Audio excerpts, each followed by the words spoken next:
Good morning, teacher. Welcome to our presentation. Today we are going to present you the autonomous task number 2. The members of our group are Nayeli Chango, Diana Flores, Yajaira Flores, and Maria Jose Larande. Let's start. First, we have the lesson framework. That is a set of patterns of stages that teacher follow to make a good lesson. Then we have 8 types of lesson frameworks. The first is UDL, Universal Design for Learning. Teaching and learning that gives all the students the equal opportunity to succeed. The principles of UDL are engagement for purposeful, representation for resourceful, and action and expression for strategic goal-directed learning. Then we have the second, that is Bloom's taxonomy. It was created by Benjamin Bloom in 1956. Bloom's taxonomy is a hierarchical classification of the different levels of thinking. The 6 steps of these are remember, students prior remember information, understanding students explain ideas or concepts for each subject. That they're applying, students have to use the information in new situations. Analyzing, students need to draw connections. Uh, Evaluating, students have to justify or stand on a decision. And finally, creating, students need to produce new original work. The third step of knowledge, created by Francis, it designates how deep the students must know, understand, and be aware of what they are learning. The 4 levels are: the first, acquiring knowledge, involves recall and reproduction. The second, knowledge application, are skill and concepts. The third level, analysis, involves strategic thinking. And the last, argumentation, is standard thinking. The fourth is background design, also called background planning or background mapping. The 3 steps are: identify desired results based on the big ideas. Second, determine acceptable evidence based on culminated assessment stats. The third, plan learning experience and instruction relate with the learning events. The 5E. The 5 E's are instructional model encompassing the phases: engage, explore, explain, elaborate, and evaluate.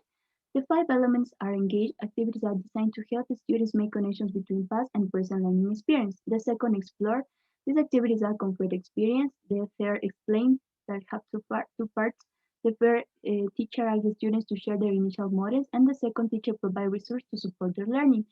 The next is elaborate, provide time for students to apply their understanding, and the last, encourage the students to assess their understanding. Then we have these standards. That are for students are designed to empower student voice and ensure that learning is a student-driven process. The 7 levels of these are: empowered learner, digital citizen, knowledge constructor, innovative designer, computational thinker, creative communicator, and global collaborator. The 7 is the ACL, Accelerated Learning Cycle. It is stemmed from an idea of a supporting learning environment. The levels of these are: connection is about orienting the learning. The second, activation, this is where learners find information. The next is demonstration, where learners show what they have understood. And the last, consolidation, students consolidate the learning through review. And the last is the IC integrated course design. It provides means for instruction to integrate student situational factors into the course learning goal. The 3 levels of these are: initial part phase. The first is laying out strong primary components. The second, feedback and assessment procedures. A learning-centered course calls for enhancing the quality of learning. And the last, intermediate design phase. These are activities that integrate course goals and ideas.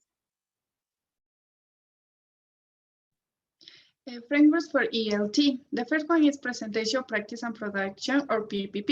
It has 3 phases. The first one is presentation. In this first stage, the teacher presents the target language to the students using a context or a situation. It has the objective of making students understand the context.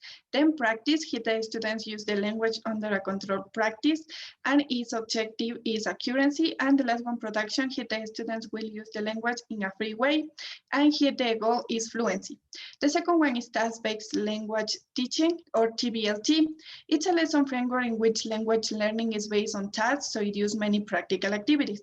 It has 3 stages: pre-task, here the teacher introduces the topic so that the students become familiar with it. The second one is student task. The students will perform tasks in groups or pairs. And analysis, the teacher gives feedback on the part that the students have problems. The number 3 is this test, teach, test, or TTT. It has 3 stages. So the first one is letting.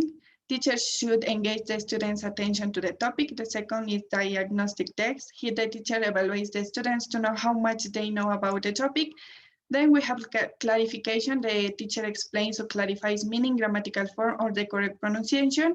Control practice, students practice under a controlled environment, and in the free practice, students have free practice in a communicative activity. The fourth one is receptive skill lesson. Its aim is to make students able to understand any type of text. It has three phases. The first one is pre-task. Here the teacher introduces the topic.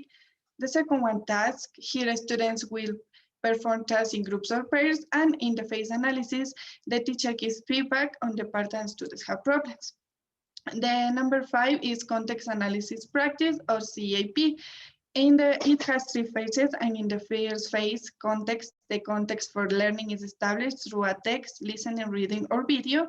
In analysis, are analyzed explicit for meaning, pronunciation, and use as appropriate. And in practice, this may include control and free practice. And the last one, text analysis task exploration, or TATE. It has 4 phases, and the first one is text. In this phase of the model involves writing or auditory text. In analysis, it involves the analysis of elements of lexical or grammatical found relating to the task. In task is a significant opportunity for productive skills, work, writing, or spoken. And in exploration, emphasize the use of meaningful language, and here the feedback is very important. Here we have curriculum and the levels of curriculum concretion. Then in the first level, we have the microcurriculum, which is prepared by a group of experts from the areas of knowledge, a teacher of different levels of education, pedagogues, curricular, and others. And here in this level, determine the profiles, objectives, context, criteria, and mandatory assessment indicator at the national level. They constitute the policy generated by the National Educational Authority, which are reflected in the mandatory national curriculum. And the next one is the second level. Here there are the master curriculum planning prepared by the authorities and teachers coordinated by the academic board of the educational institution. They must respond to the specific institution context, as well as the cultural relevance of the peoples of the national natives. Here we have the two specific design, that is institutional curriculum and the annual curriculum planning. In the institutional curriculum planning, we have that reflects the management of learning and has a duration minimum of 4 years before being adjusted or modified. Here we have some elements that you can see here. And in the annual curriculum planning, is the result of a teamwork of authorities and teachers in the areas. This format contains sections that must be covered according to the institutional specified and according to the national guidelines that you can see here. Finally, we have the microcurriculum made by the teacher for the development of learning and classroom level that respond to the needs and interests of the student in each grade, of course. In the microcurriculum planning is a document which purpose is to develop the units of planning of all in the curriculum and create own format taking into account the essential elements, aims, objectives, content, methodology, and resource knowledge. Here we have lesson plan, unit plan, and syllabus that the teacher developed in different orders. Thank you.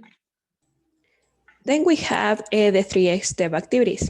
Teaching may be thought as a 3-step activity, and also it helps the teacher to understand what the students need to learn and how it will be done effectively during the class time. The first step is before class. It includes planning and preparation. Pre-planning answers the questions of what you will be teaching, and also it may be helpful to think of it as a planning out your learning objectives. Ask yourself what your students should be able to do by the end of the lesson, and then backtrack and ask yourself what your students will need in order to accomplish these goals. The second step is during class. It includes teaching and learning.